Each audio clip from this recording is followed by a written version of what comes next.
Welcome. This is Somaliland National Television and you're watching the English news programme with me, Yasmin Saeed. Here are the stories making headlines. Vice President of Somaliland participated in a meeting with several Somaliland mayors and international NGO workers. Togdheir's police chief commander gave an exclusive interview to Somaliland National Television. Syria has destroyed all of its declared chemical weapons. Vice President of Somaliland participated in a meeting with several Somaliland mayors and international NGO workers. The Vice President of Somaliland, Abdirahman Abdullahi Ismail Sayli'i, accompanied by several Somaliland mayors, held a discussion based on the decentralization program. This meeting was held at the Presidential Palace, and several ministry officials were present from their respective ministries. These included Health, Water, Education and the Ministry of Works. Also present at the discussion were several figures from the international NGOs who support the Somaliland decentralization program of districts. Some district mayors provided information on the previous phases of the Somaliland decentralization program. They unanimously agreed that this project has several benefits to all districts of Somaliland and also requested from the Somaliland government, NGOs and other concerned parties to continue this work. At the end of the event, the Vice President gave the following brief remarks.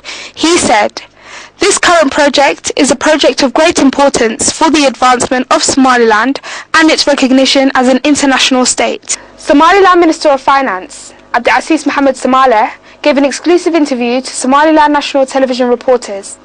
The Minister of Finance discussed in detail the international corruption report published by the American government recently. Washington government published worldwide corruption report in where Somaliland government appeared one of the best countries that limited the corruption percentage in African countries. Somaliland Minister of Finance Abdiaziz Mohamed Samaleh, speaking on behalf of Somaliland ministers, stated that he is very happy that the international community are pleased with the hard work of Somaliland government. The minister also stated that Somaliland is well known for good governance and equality that applies for every Somaliland citizen. Abdiaziz Mohamed Samaleh thanked the Somaliland government for the visible effort they showed to the both Somaliland people and the international community. Somaliland Minister of Finance also spoke to the opposition leaders of Somaliland about the unethical accusations they always present to the people of Somaliland and advised them to learn something from this international report. Togdheir's police chief commander gave an exclusive interview to Somaliland National Television. Ahmed Abdirahman Ilkase gave brief remarks on the growing security operation at Togdheir in recent days. The chief commander stated that the police are on their duty and doing whatever it takes to keep Somaliland safe. The chief commander of Somaliland Police Force stated that this operation has been ongoing in the last 3 days. This operation is to hunt down for any illegal activity. Ahmed Abdirahman Ilkase also stated that they had a target and caught a few suspects during the operation. The Chief Commander of Somaliland Police of Togdheir, speaking on behalf of the views and understandings of the society about this operation, detailed that Togdheir citizens are massively welcoming this operation. He thanked the Togdheir residents on how they cooperated with the Togdheir police so far. You're still tuned into the English news programme on Somaliland National Television, the only Somali-speaking channel with an English news programme. And now for our international headlines in detail. Syria has destroyed all of its declared chemical weapons, production and mixing facilities. The Organization for the Prohibition of Chemical Weapons, the OPCW, says Syria met its main aim obligations by Friday's deadline as part of an ambitious disarmament program.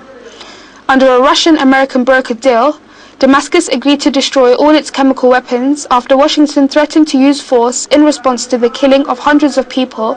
The Organization for the Prohibition of Chemical Weapons, the OPCW, says Syria met its main obligation by Friday's deadline as part of an ambitious disarmament program. Under a Russian-American brokered deal, Damascus agreed to destroy all its chemical weapons after Washington threatened to use force in response to the killing of hundreds of people in a sarin attack on the outskirts of Damascus in August. By mid-2014, Syria must also destroy its entire stockpile of chemical weapons. A double bomb blast in Dagestan has ripped through 2 shops selling alcohol in the capital of the volatile Russian Republic. The double bomb blast in Dagestan has ripped through 2 shops selling alcohol in the capital of the volatile Russian Republic. There is confusion over the death toll. 1 or 2 people are reported dead with at least 15 injured. The female suicide bomber responsible for the recent bus attack in Volgograd is also said to come from Dagestan. There has been a rise in violence from militants in the region which borders the Black Sea resort city of Sochi, the site of the upcoming 2014 Winter Olympics. That's all the news we have for you today. Thank you for watching, and until next time, goodbye.